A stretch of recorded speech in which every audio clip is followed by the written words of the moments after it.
Welcome to the Feast Life, where we empower you, the modern homeschool mom, to create a life and homeschool you love, one founded on faith, family, freedom, and fun.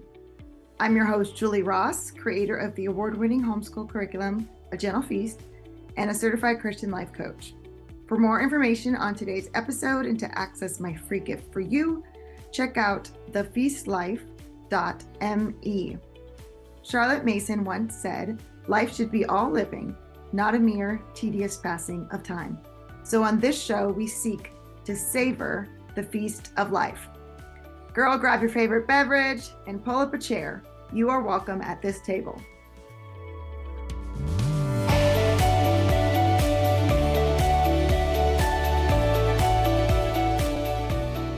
Hello, everyone. Welcome to the Feast Life. I'm your host, Julie Ross.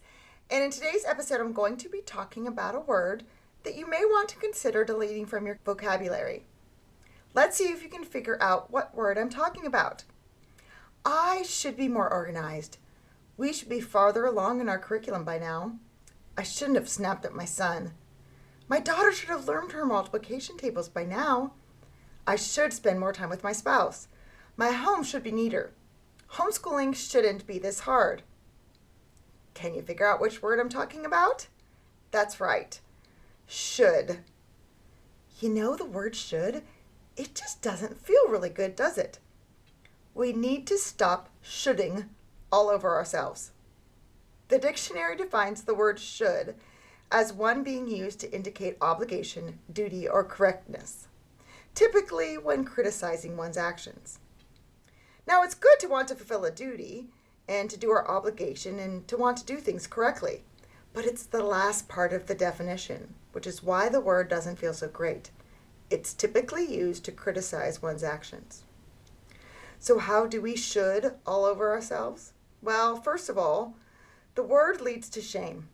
It turns anger inward for all the ways that we are falling short. It has a negative connotation. It's usually referring to something that we're not happy about.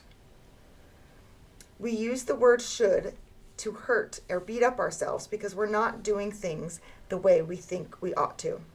So it brings up feelings of inadequacy. It also can cause anxiety and leads to self-rejection. Saying what we should have done or who we should be is really just fighting against ourselves. This takes our energy. We think of all the ways that we haven't measured up to who we think we need to be. We think through all the things we would have liked to have done differently or wish we could have done differently. And all that mental energy could actually be spent on doing things in the present. Being focused on the people in our lives and the things that we are making right now. The word should keeps us in a negative shame cycle. The more shame that we feel, the more our actions pull us away from other people.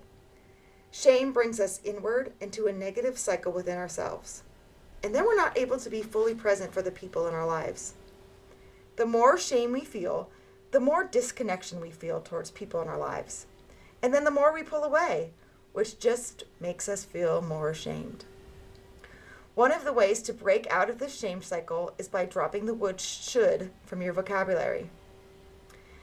Another thing, the word should leads us to feel like we just need to try harder. I should have volunteered more at church. I should have taken the kids to the park today. There's always more we could be doing. We try to do a million things and then we end up feeling overwhelmed and exhausted and burn out. And then we say that we never have time to do the things we actually want to do, the things that truly matter to us. In 1975, a study revealed that a stay-at-home mom spent on average 11 hours a week on primary child care activities such as reading to their child or playing with their child. Something that they were doing in direct response to stay connected to their child. Today, stay-at-home moms spend 17 hours a week doing those things. We have so many demands on us in our modern world. As homeschool moms, we have all the demands of homeschooling, plus caring for our home, caring for our spouse, taking care of the household. Some of us have sick parents, and some of us have our own health issues to deal with. Plus all the expectations we have. Our expectations for being a mom have never been greater. We are stretched out to the max, and then we feel guilty that we're not able to stretch farther. Eliminating the word should from your vocabulary helps you get control of this mental narrative. Get rid of this word and see how much time opens up in your life. The word should also causes regret. I shouldn't have snapped at my husband. I should have been better prepared. Did these thoughts actually help you? Do we actually get to do any of those things over? Do we actually learn anything from our mistakes when we use the word should? No. They're all self-defeating questions. It's a huge waste of our time and mental energy because we can't actually change the past. The past only exists in our minds. The only thing we can do is learn from it. But beating ourselves up for something we can't change gets us nowhere. And quite honestly, it just doesn't make us feel very good. Today's episode is brought to you by A Gentle Feast.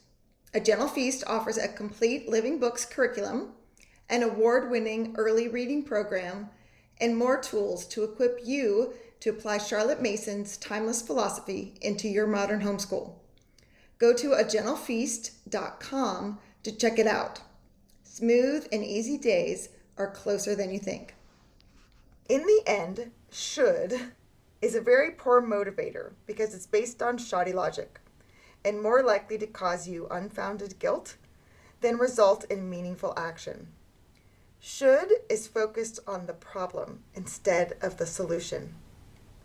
So instead of saying should, you could say things like, next time I will, or I have learned. Learn to question your shoulds. When you say things like, oh, I should exercise more, or oh, I shouldn't eat dessert after supper. Well, why? Why should you do that? Why do you have this expectation for yourself? Does it match up with the values and priorities you have for your life? Do you feel a certain sense of obligation? Is adding this to your life reasonable considering how much you already have on your plate? So just be mindful and notice when you're using the word should. When you're about to think it in your head, or even when you're about to say it out loud, see if you can catch yourself and replace the word should. Now here are some words that may be helpful to use instead. Words like will, would, could, or phrases like the one I used at the beginning of this episode, may be beneficial, or I have decided, or I would like to. So instead of saying I should be better organized, instead try I have decided to take steps to be more organized. Instead of I should bring that new mom a meal, say I would like to bring that new mom a meal.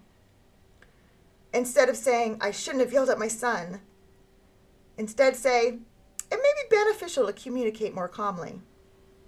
Instead of saying homeschooling shouldn't be so hard, say I have decided homeschooling gets to be easy. These small shifts in the way that we use words have such an impact. The words that we say to ourselves and the words that we say to others can help us change from being reactive and regretful to proactive and positive. Done will be the second guessing and self-blame, the cycles of shame. Now you'll be able to be more forward-looking and more hopeful for future possibilities and things you can create in your life. Not only do we need to stop shoulding on ourselves, it's not really helpful to should on others. When you use the word should in your comments to other people, it implies criticism and judgment. You should be finished with your math by now. You should know how to do this. You should remember to pick up your shoes. You shouldn't have said that. You should have a better attitude. When we use this word, it brings so much negative connotation, and no one likes to feel criticized. In response, sometimes people feel like, oh yeah, you can't tell me what to do, and they rebel or resist. Some people take that and they turn it in on themselves, and it fills them with shame. We don't want to do that to the people in our lives. By focusing on the negative, you are reinforcing what you don't actually want. Your critical voice is reinforcing your child's own inner critic. By using the word should, you're eliminating their personal responsibility As humans, we all want a choice. We don't want to feel like we have to do something. Like I tell my kids all the time, no, you don't have to go clean your room. You get to go clean your room. We want to feel like we have a choice, and the word should often makes us feel like we don't have one. I love the verse where it says God's kindness leads us to repentance. We want to speak words that allow people to make the choice to respond in a positive way without feeling obligation, duty that the word should connotates. So we could use the word could or would when talking to others. For example, you could say, you could be playing with your toys if your math was finished. Would it help you to remember how you solved that problem yesterday? It would be better if you worded that statement differently. Could you put your shoes away? Could you express your negative feelings in a healthier way? If I say words like should, ought, have to, must, we're not teaching anyone new behavior. I'm just using a negative emotion to try to get what I want, a certain behavior. And that is a very poor motivator. So make today the day you decide to stop shoulding all over yourselves and others. Take control of your use of this word and see the changes that come into your life. All right, everyone, until next time, remember, life is a feast. Let's savor it.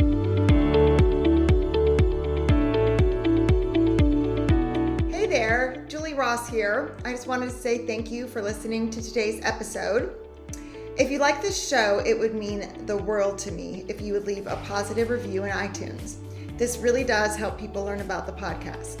And each month, I will pick a winner to receive a free gift. Don't forget to check out all the free resources we created for you at thefeastlife.me. Thank you.